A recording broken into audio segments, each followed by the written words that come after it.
Last video तक हम आपको न्यूक्लियस के बारे में पढ़ाए थे, है ना। उसमें हम आपको डीएनए वगैरह के बारे में बताए थे। Let us start with our next topic, that is endomembrane system, है ना। Let us start with our new topic, that is endomembrane system.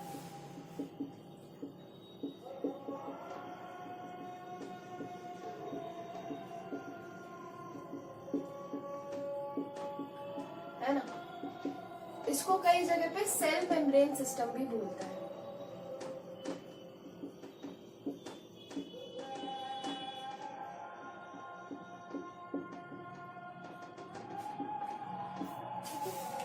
ये जो सिस्टम होता है इसमें आपके डिफरेंट ऑर्गेनेलीज आते हैं, 4 ऑर्गेनेलीज आते हैं, है ना। कौन कौन से ऑर्गेनेलीज आते हैं? ER या फिर endoplasmic reticulum,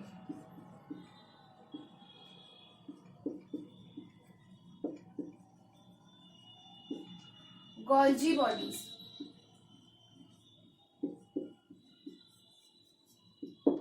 lysosomes, and lastly vacuoles।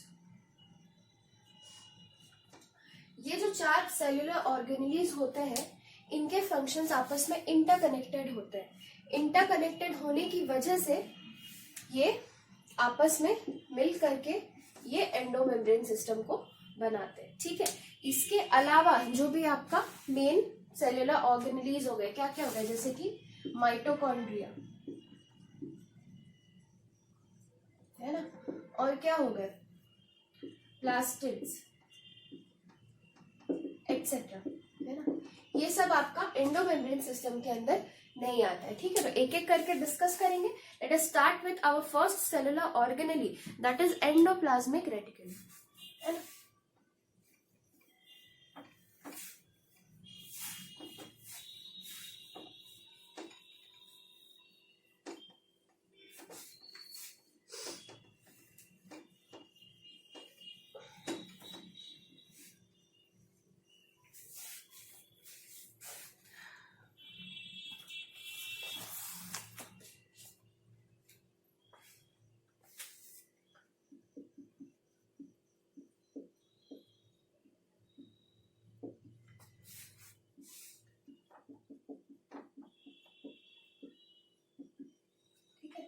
Endoplasmic reticulum ये होता क्या है? तो जब मैंने आपको सेल का स्ट्रक्चर बनवाया था, है ना, उसमें मैंने बताया था कि न्यूक्लियस होता है ना। जो सेल का डायग्राम मैंने ड्रॉ किया था उसमें आपको बताया था कि एक न्यूक्लियस होता है, उसके बाहर इस तरीके के कुछ ऑर्गेनेलीज लगे रहते हैं, याद है। तो ये जो न्यूक्लियस से ऑर्गेनेलीज लगे रहते हैं ना, इनको ही हम एंडोप्लाज्मिक रेटिकुलम बोलते हैं, ठीक है। और उसके साथ हम जो भी सेलुलर ऑर्गेनेलीज पढ़ रहे हैं वो सारे के सारे हम यूकैरियोट्स के पढ़ रहे हैं। आपको पता है प्रोकैरियोट्स में आज सच कोई सेलुलर ऑर्गेनेली नहीं होता है। तो ये जो भी सेलुलर ऑर्गेनेलीज हम पढ़ रहे हैं सब के सब में मेम्ब्रेन होगा, है ना, जरूर से। They will all be covered with a membrane. हम कहते हैं they have membrane bound organelles, ठीक है। they have membrane bound organelles, ये हम आपको पहले भी बताए थे पहले के लेक्चर्स में, ठीक है। तो आपका एनसीईआरटी क्या कहता है? Endoplasmic reticulum is a large network of membrane bound tubes and sheets, है ना। लार्ज नंबर ऑफ, न्यूक्लियस से ढेर सारा ऐसे लगा रहेगा, लार्ज नेटवर्क ऑफ, इनका नेटवर्क होता है ना। जैसे देखिए आप यहाँ पे ये इनफैक्ट न्यूक्लियस के साथ भी ये जुड़े रहते हैं, तो ये सिंगुलरली नहीं रहते, ये आपस में नेटवर्क बना के रहते हैं, ठीक है। तो they are a large network of tubes and sheets, है ना। ट्यूब्स की तरह रहते हैं, ये सब ट्यूब्स हो गया, शीट्स की तरह रहते हैं जो कि मेम्ब्रेन बाउंड होते हैं, ये आपको याद रखना है, ठीक है। तो एंडोप्लाज्मिक रेटिकुलम क्या, स्ट्रक्चर के बारे में इतना ही जानना है। Let us next start with इसका फंक्शंस। अच्छा, फंक्शंस के पहले endoplasmic reticulum are of 2 types. मैंने आपको जब सेल का डायग्राम बताया था तभी भी मैंने आपको पढ़ाया था कि endoplasmic reticulum is of 2 types. एक होता है RER एंड दूसरा होता है SER, है ना। RER stands for rough endoplasmic reticulum.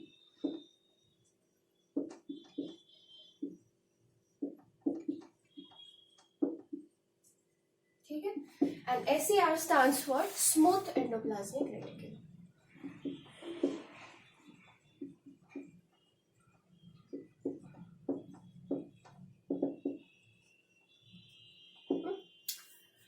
तो रफ एंडोप्लाज्मिक रेटिकुलम जो होता है, आर से याद रखना, it carries ribosomes on its surface, है ना। एक और सेलुलर ऑर्गेनेली होते हैं जो कि राइबोसोम्स होते हैं, and ribosomes are one cellular organelles जो कि मेम्ब्रेन बाउंड नहीं होते हैं ना, याद रखना। अगर आपसे कोई पूछे कि ऐसा कौन सा ऑर्गेनेली है जो कि मेम्ब्रेन बाउंड नहीं रहता, दैट इज राइबोसोम, है ना। और ribosome since they are not membrane bound, they are also present in prokaryotes, है ना। प्रोकैरियोट्स कौन थे?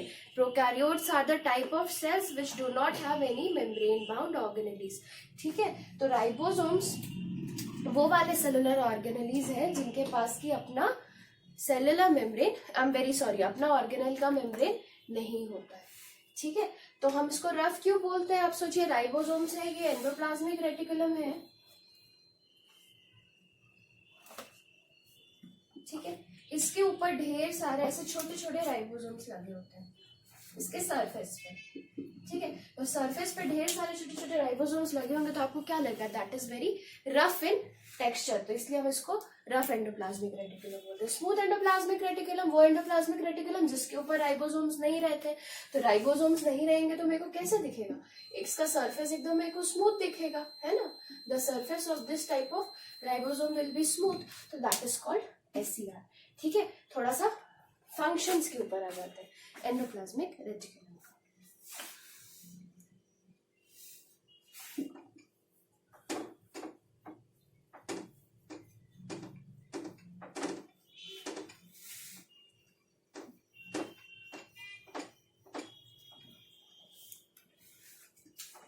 तो सबसे पहले मेन फंक्शन से स्टार्ट करते हैं।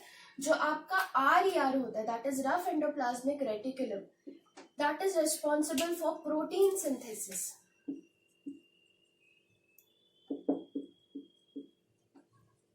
है ना, it is responsible for protein synthesis. जितना भी सेल में प्रोटीन बनता है या आपके बॉडी में जितना भी प्रोटीन बनता है, सबका सब कौन सिंथेसाइज करता है? रफ एंडोप्लाज्मिक रेटिकुलम सिंथेसाइज करता है, याद रखना।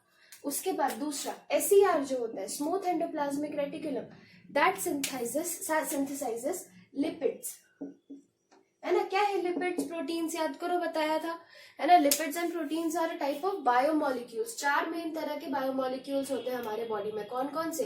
Carbohydrates, proteins, lipids and nucleic acid. तो proteins and lipids are 2 of the biomolecules. तो SER का काम क्या होता है? They synthesize the lipid. ठीक है, ये दो आपका मेन फंक्शन होता है। तो ये जो प्रोटीन और लिपिड सिंथेसाइज करता है, तो उससे सेल का या हमारे बॉडी में ढेर सारा काम होता है। प्रोटीन बिल्डिंग ब्लॉक्स होता है, मसल्स जाके बनाता है आगे, है ना, आपका स्किन बनाता है, हेयर बनाता है। लिपिड जो होता है ना, ये दिस इज फॉर आपका बिल्डिंग स्ट्रक्चर ऑफ बॉडी, है ना, बिल्डिंग ब्लॉक्स। बचपन से क्लास 2 से पढ़ता है ना, what are the building blocks of our body? तो दे आर प्रोटीन्स, है ना, तो they are help in building blocks. ठीक है, लिपिड सिंथेसिस। अब आपका जो सेल होता है ना, ये जो आपका सेल होता है, सेल का मेम्ब्रेन हो या उसका किसी ऑर्गेनेली का मेम्ब्रेन हो, है ना, तो ये जो भी मेम्ब्रेन्स होते हैं ना, दीज आर केमिकली लिपिड्स, है ना। हमारे बॉडी में जो भी चीज बना है, हम जो भी हैं, वो है क्या? दे ऑल आर बायोमोलिक्यूल्स, है ना। We all are made up of biomolecules. ठीक है, तो आप समझिए कि ये जो सेल का आउटर मेम्ब्रेन है, वो भी तो आपका लिपिड से ही बना होगा ना। ठीक है, तो मतलब किसी बायोमोलिक्यूल से बना होगा, तो जिस बायोमोलिक्यूल से बना होता है दैट इज लिपिड। तो ये लिपिड जो स्मूथ एंडोप्लाज्मिक रेटिकुलम यहाँ बनाया है ना, मान लेते हैं this is a endoplasmic reticulum, this is an endoplasmic reticulum. ये जो आपका SER है ना, ये जो आपका लिपिड बनाया, उसी लिपिड से फिर आपका सेल का मेम्ब्रेन भी बना, है ना। तो आप समझिए कि सेल जो आपका लिपिड बना रहा है, उसी लिपिड से फिर खुद सेल भी बन रहा है ना। तो प्रोसेस को हम क्या बोलते हैं? Lipids take part in membrane biosynthesis. Membrane biosynthesis है ना। मेम्ब्रेन मतलब आप समझ रहे हैं, जो भी सेल में ऑर्गेनली का मेम्ब्रेन हो गया, सेल का मेम्ब्रेन हो गया। बायो मतलब लिविंग में, सिंथेसिस मतलब बनाना, है ना। तो process of synthesis of membrane by the organism itself, by the cell itself, that is known as membrane biosynthesis। ठीक है। उसके अलावा इनका और भी काम होता है। प्रोटीन जनरली जो एंजाइम्स होते हैं आपके बॉडी में, है ना, जो आपके एंजाइम्स होते हैं बॉडी में, दे जनरली आर प्रोटीन। हमेशा याद रखना। मोस्टली जो होता है आपके बॉडी में एंजाइम्स, वो प्रोटीन होता है। अच्छा, एंजाइम्स क्या होता है? आप केमिस्ट्री में केमिकल रिएक्शन पढ़ते हैं, उसमें आप कैटलिस्ट को जानते हैं। कैटलिस्ट क्या करता है? किसी भी केमिकल रिएक्शन का स्पीड बढ़ा देता है। ठीक है। तो एंजाइम्स भी कुछ नहीं होते, एंजाइम्स आर ऑल्सो बायोकैटलिस्ट्स। ठीक है। तो एंजाइम्स का काम क्या होता है? हमारे बॉडी में जितना भी केमिकल रिएक्शन हो रहा होता है, हमारे बॉडी में बहुत सारे केमिकल रिएक्शन हो रहे हैं। रेस्पिरेशन देख लो, डाइजेशन देख लो, ये सबका सब क्या है? Everything is chemical reaction. हम यहाँ पे बोल रहे हैं आपको because of chemical reaction. Chemical reaction से बॉडी में एनर्जी जनरेट हो रहा है, और उस एनर्जी के चलते हम यहाँ मूव कर रहे हैं, है ना, आपके साथ कन्वर्स कर रहे हैं। तो हमारे बॉडी में जो भी केमिकल रिएक्शन होता है, तो उसके लिए we need catalyst, and those bio catalyst, bio मतलब क्या? लिविंग में जो कैटलिस्ट होंगे, they are called as enzymes. तो जनरली हमारे बॉडी में जो भी एंजाइम्स होते हैं, they are protein in nature. ठीक है। लेकिन उसके अलावा याद रखना अलावा, है ना, एक्सेप्शनल केसेस में आपको लिपिड्स भी एंजाइम्स का फंक्शन करते हुए मिलते हैं, या फिर न्यूक्लिक एसिड भी मिलते हैं। ठीक है। तो mostly the enzymes are protein in nature, लेकिन लिपिड और न्यूक्लिक एसिड भी हो सकते हैं। तो ये जो RER SER जो आपका ये प्रोटीन और लिपिड बनाया, उससे आपका ये सारा फंक्शन हुआ। ठीक है। उसके अलावा क्या होता है, जो हम आपको बताया, अभी मैंने पढ़ा, आपके एनसीईआरटी में डेफिनेशन लिखा है कि endoplasmic reticulum is a network of tubules and vesicles. ठीक है। तो नेटवर्क का भी तो कुछ काम होगा। वो जो नेटवर्क वर्ड आपका सिंथेसाइज बोल रहा है आपके डेफिनेशन में, उस नेटवर्क का भी तो कोई काम होगा, है ना। नेटवर्क का काम होगा। नेटवर्क का काम क्या है? नेटवर्क का काम यही है कि जो RER और SER, ये प्रोटीन और लिपिड बनाए, प्रोटीन और लिपिड को वहीं तो नहीं रहना है, उसको ट्रांसपोर्ट करना पड़ेगा सेल के दूसरे पार्ट्स तक, तब तो जाके वो अपना काम करेगा ना। तो ये नेटवर्क के कारण क्या होता है? This helps in transportation of substances, है ना। This helps in transportation of substances. अब एक बात याद रखना, है ना, ये ट्रांसपोर्टेशन कहाँ करता है? तो ट्रांसपोर्टेशन ये करता है एंडोप्लाज्मिक रेटिकुलम से गोल्जी बॉडी तक, है ना, गोल्जी बॉडी तक। मैंने आपको पहले ही स्टार्टिंग में बताया कि एंडोमेम्ब्रेन सिस्टम हम क्यों बोलते हैं, क्योंकि हम जो भी 4 ऑर्गेनेलीज पढ़ रहे हैं, कौन कौन सा? एंडोप्लाज्मिक रेटिकुलम, गोल्जी बॉडीज, उसके बाद लाइसोसोम्स एंड आपका वैक्यूल्स, ये सबका सब फंक्शंस इंटर रिलेटेड होता है इनका। ठीक है। तो एंडोप्लाज्मिक रेटिकुलम जो भी चीज सिंथेसाइज करता है, अल्टीमेटली किसको भेजता है? It sends it to the Golgi bodies. ठीक है। आगे हम देखेंगे कि जब ये सब्सटेंसेस गोल्जी बॉडीज में पहुंचते हैं, तब इसका क्या होता है। ठीक है। तो ये जो नेटवर्किंग का फंक्शन क्या हो गया आपका? Transportation of substances. ऑब्वियसली किसका ट्रांसपोर्टेशन होगा? प्रोटीन और लिपिड का होगा।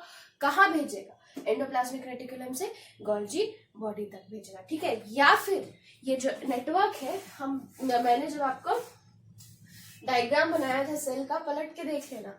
ठीक है। तो यहाँ पे जो डायग्राम बनाया था, है ना, उसमें देखो ये न्यूक्लियस से लगा हुआ है। जो भी आपका एंडोप्लाज्मिक रेटिकुलम है, ये आपका न्यूक्लियस से लगा रहता है। तो it also helps in transportation of substances, है ना। एक ट्रांसपोर्टेशन तो किया एंडोप्लाज्मिक रेटिकुलम से Golgi body. It also helps in transportation of substances from the nucleus to other parts of cell, या फिर साइटोप्लाज्म। ठीक है ना। ऑब्वियसली ये इंटरलिंक कर रहा है। देखो, this endoplasmic reticulum is interlinking the cytoplasm and the nucleus of the cell, है ना. endoplasmic reticulum cytoplasm और nucleus को interlink कर रहा है. तो nucleus और साइटोप्लाज्म के बीच में भी जो मटेरियल्स का एक्सचेंज होता है उसको भी एंडोप्लाज्मिक रेटिकुलम फैसिलिटेट करता है. ठीक है. So these are the main functions of your endoplasmic reticulum. एक दो और होता है, इतना याद रखोगे बहुत ज्यादा है. ठीक है. इसमें से भी मेन ये याद रखना, मेन ये दो तो याद होना ही चाहिए. क्या क्या? कि RER helps in protein, RER is for protein synthesis and SER is for lipid synthesis. याद रखना RER में भी राइबोसोम्स, मेनली राइबोसोम्स ही वो छोटे स्ट्रक्चर्स या ऑर्गेनेलिन्स होते हैं जिनके वजह से आपका प्रोटीन सिंथेसिस होता है ना. RER पे ये लगे रहते हैं, उसके चलते फैसिलिटेट होता है. राइबोसोम्स मेन सेलुलर ऑर्गेनेली होता है जहाँ पे कि प्रोटीन सिंथेसिस होता है. तो कभी अगर आपसे कोई सिर्फ और सिर्फ राइबोसोम का फंक्शन ही पूछ दिया तो आप क्या बोलिएगा? सीधे सीधे प्रोटीन सिंथेसिस, है ना. तो RER का और राइबोसोम का दोनों का फंक्शन इज प्रोटीन सिंथेसिस. यहाँ पे हम एंडोप्लाज्मिक रेटिकुलम खत्म करते हैं. Next let us start with Golgi apparatus.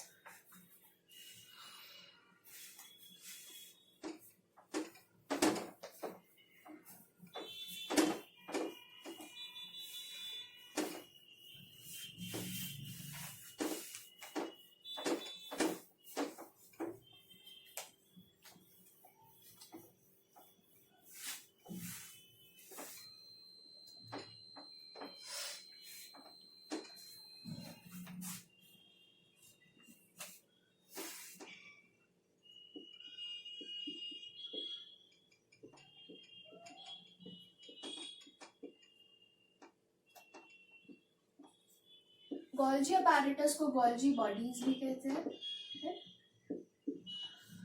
और प्लांट में गोल्गी बॉडीज को डिक्टियोसोम्स कहते हैं.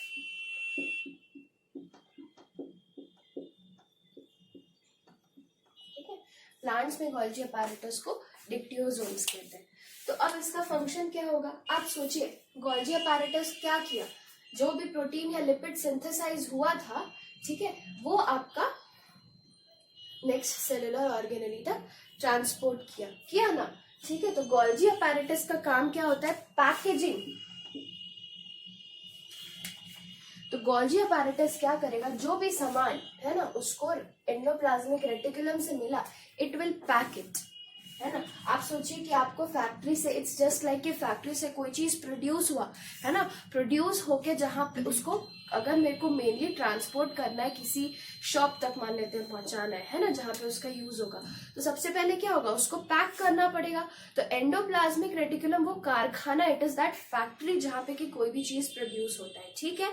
वहां से उसको उसका नेटवर्क के थ्रू, आप सोचिए कि फैक्ट्री से जो कार गया, वो कार आपका लेकर गया दुकान तक. तो that network is the network of endoplasmic reticulum. दुकान के बराबर हम मान लेते हैं गोल्गी बॉडी को, है ना.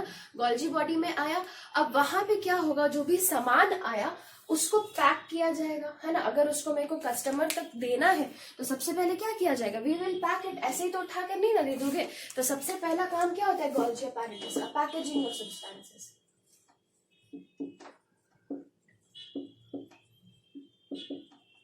ठीक है. अब मान लेते कि कोई कस्टमर है, वो उससे कुछ कस्टमाइज्ड सामान मांग दिया कि भाई मेरे को ऐसा सामान चाहिए. ठीक है. तो वो क्या करेगा? उसका मॉडिफिकेशन करेगा, 2-3 चीज को मिलाएगा और उसके बाद उसको बेचेगा, है ना. तो it also helps in modification of substances.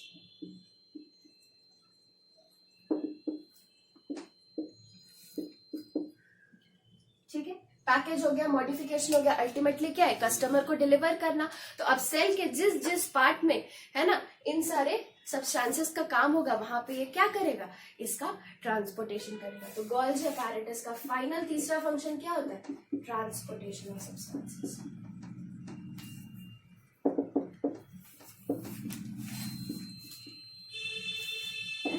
Last function इसका होता है ट्रांसपोर्टेशन ऑफ सब्सटेंसेस. ठीक है. कोई प्रॉब्लम नहीं. इसको थोड़ा सा डिटेल में देखते हैं. पैकेजिंग मतलब कुछ नहीं, जो भी प्रोटीन्स और लिपिड्स जिसको मिलता है ना, वो हम बताया आपको, क्या मैंने बताया आपको, वो एंजाइम्स का काम करता है ना. Proteins generally function as enzymes are generally proteins. तो एक क्या होता है, ये जो जिस सब्सटेंस में पैक कर देता है, जैसे हम लोग बॉक्स, कार्टून का बॉक्स ले लिए, उसी तरीके से ये जिस सब्सटेंस में पैक करेगा, है ना, they are known as vesicles.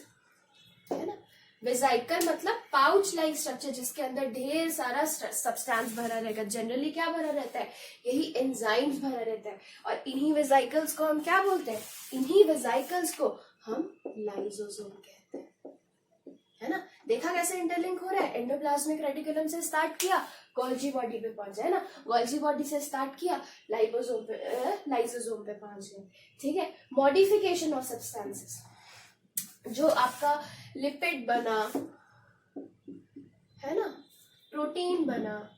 अब आप याद रखिएगा, आपके बॉडी में भले ही सिर्फ ये 4 के 4 बायोमोलिक्यूल से सारा सब्सटेंसेस बनता है, लेकिन ये इतना सिंपल सब्सटेंसेस है, इतना सारा स्ट्रक्चर्स नहीं बनता है। क्या किया जाता है, इनका मॉडिफिकेशन किया जाता है। मॉडिफिकेशन कैसे, लिपिड को प्रोटीन से मिला दिए, प्रोटीन के साथ आपका कार्बोहाइड्रेट मिला दिए, ठीक है।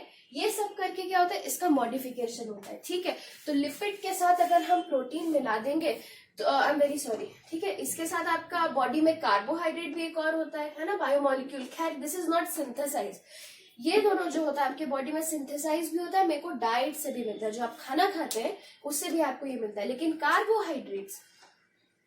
कार्बोहाइड्रेट्स ये आपको स्पेसिफिकली सिर्फ और सिर्फ आपके खाने से मिलता है। आपके बॉडी में कार्बोहाइड्रेट नहीं बन सकता है। कार्बोहाइड्रेट क्या है, ग्लूकोज है। ग्लूकोज कहाँ बनता है, it is made in plants with the help of photosynthesis. तो क्या आपका बॉडी फोटोसिंथेसिस करता है, नहीं करता। हम बचपन से पढ़ते आ रहे, वी आर हेटेरोट्रोफ्स, है ना, हम अपना खाना खुद नहीं बना सकते। तो हम अपना खाना खुद नहीं बना सकते, तो क्या हम कार्बोहाइड्रेट्स खुद से बना सकते, we can not make carbohydrates, है ना। कार्बोहाइड्रेट्स क्या है, these are the main energy source for us, है ना। हमारा बॉडी मेन एनर्जी निकालने के लिए किसको यूज करता है, कार्ब्स को यूज करता है, कार्बोहाइड्रेट्स यूज करता है। तो carbohydrates are specifically obtain from your diet, है ना। आप जो फूड खाते हैं कार्बोहाइड्रेट्स उससे मिलता है। लिपिड प्रोटीन कुछ बहुत हमको डाइट से भी मिलता है, कुछ बहुत हम सिंथेसाइज भी कर सकते हैं, है ना। लेकिन अल्टीमेटली डाइट से ही मिलता है, ये याद रखना। हम अपना खाना नहीं बना सकते, उसका मॉडिफिकेशन होता है, 2-3 मिला करके बना, दैट इज वेरी कॉम्प्लेक्स। चलिए खैर, ठीक है, याद रखना अल्टीमेटली हमको डाइट पे तो निर्भर रहना ही पड़ेगा। चलिए तो आते हैं हम कार्बोहाइड्रेट्स के, और कार्बोहाइड्रेट्स के साथ अगर लिपिड मिल जाए तो हम इनको क्या बोलेंगे, ग्लाइकोलिपिड। इनको हम बोलेंगे glycolipid. Glyco comes from the word glycogen. Glycogen is a type of carbohydrate, ठीक है। तो ग्लाइकोलिपिड मतलब क्या, जहां पे ग्लाइकोजन और लिपिड को मिला करके एक नया सब्सटेंस बना दिए, दैट इज ग्लाइकोलिपिड। उसी तरीके से कार्बोहाइड्रेट और प्रोटीन को कंबाइन करेंगे तो क्या बनेगा, ग्लाइकोप्रोटीन, ठीक है। तो मॉडिफिकेशन ऑफ सब्सटेंसेस में गोल्जी अपैरेटस क्या क्या बनाते हैं, एग्जांपल क्या हो गया, आप लिख दीजिएगा ग्लाइकोप्रोटीन, आप लिख दीजिएगा ग्लाइकोलिपिड, ठीक है। लास्ट ट्रांसपोर्टेशन, ये सब जो सब्सटेंसेस बन गया उसका अब सेल के डिफरेंट पार्ट्स में या सेल के बाहर इसका ट्रांसपोर्टेशन करेगा, ठीक है। यहाँ पे गोल्जी अपैरेटस खत्म। नेक्स्ट वीडियो में हम आपको लाइसोसोम्स बताएंगे, है ना, वैक्यूल्स के बारे में डिस्कस करेंगे, माइटोकॉन्ड्रिया के बारे में बताएंगे और प्लांट्स के बारे में बताएंगे, ठीक है।